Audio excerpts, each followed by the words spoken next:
Hello and good afternoon.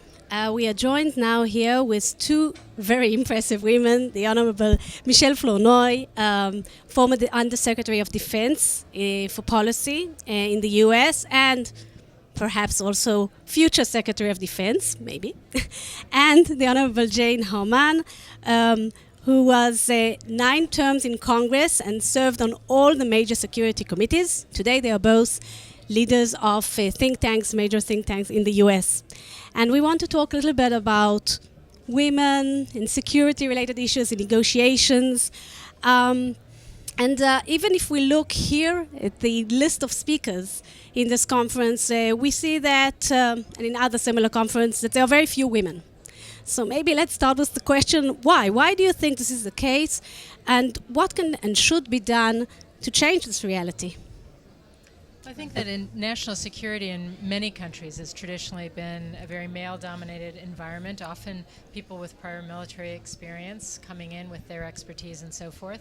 And so it hasn't always appeared a field that's open or welcoming to women. But I think that's changing, certainly in the United States.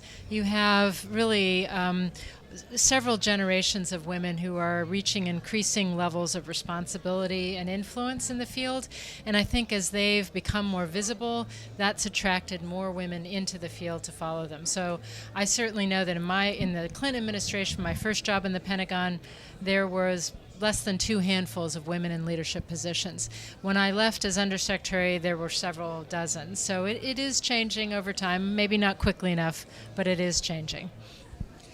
I would just observe that internationally it's changing as well. In Germany, for example, where the Munich Security Conference is held, a major security conference next month, the Minister of Defense is a woman, Ursula von der Leyen, and there has been a woman Minister of Defense in numerous countries in Europe, and so check that box. And soon there will be in the United States, I would predict. But in the Congress, where I served for so long, I saw the number of women increase from a handful, basically, when I was elected, to close to 20%, 20% in the Senate and close to 20% in the House. And I saw women serve on all the major committees that have to do with security. I was one of those women. I was the senior Democrat on the House Intelligence Committee for a long time, especially during the early post-9/11 years. And I found that the way you get more women is to do the job well, and other women want to do that. And now we have women, not just in our Congress, but we have women heading 4 or 5 of our major aerospace companies. Mm-hmm. That's new too, and they're qualified and they're excellent. And several of the key national security think tanks as well. And intelligence. Two of them. Yes, well, exactly, the best of the best. But also the intelligence agencies are now headed by women, some of them, not all of them yet. But back in the day, there were 0 women. Mm-hmm.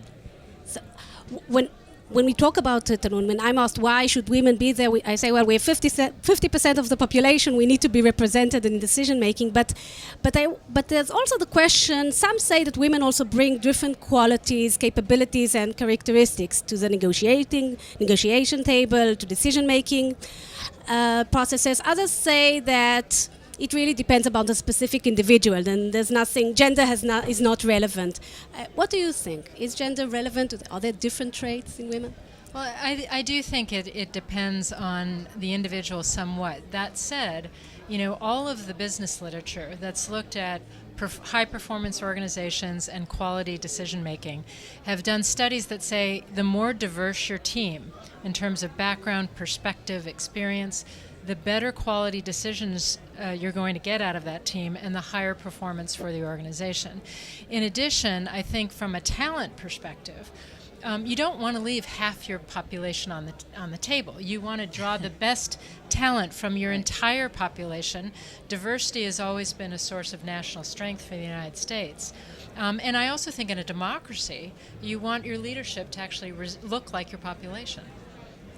I'd also add that women are very good problem solvers. Mm-hmm. That comes from experience in our families. We're often, let's not generalize, it's in all cases, but often the woman is the one who takes care of the kids, keeps the home, takes care of the extended family, and that's problem solving 24/7. And women who come to legislative bodies everyone says this, are very good at problem solving. Those are not the only skills you need in a security position. If you're leading the Defense Department, you also have to be a leader and put a good team around you. But I would just say that women have instinctively, but also by training, qualifications that make us able to serve in any policy role at a security table. And I think that's been true for a long time. And finally, it's not overlooked anymore. Yeah, I also, if maybe you noticed in the panel on the regional aspects, the two women on the panel were those that mentioned the humanitarian issue, the refugees, the fact that we have to look also at what's happening to the people and not only to the nation states and whether they are lasting or not. So I think there's maybe also more emphasis on other points of view, but another obstacle when we do talk about women and their careers, which usually or many times is an obstacle in reaching top-notch positions, is the difficulty to balance between work and family life. To me, part of the solution lies in making the workplace more oriented towards this challenge and adapting working methods to enable women and men to balance between these two important places in their lives. Do you agree? What is being done? What should be done? What would you do if you have the power to do more in helping with this balance?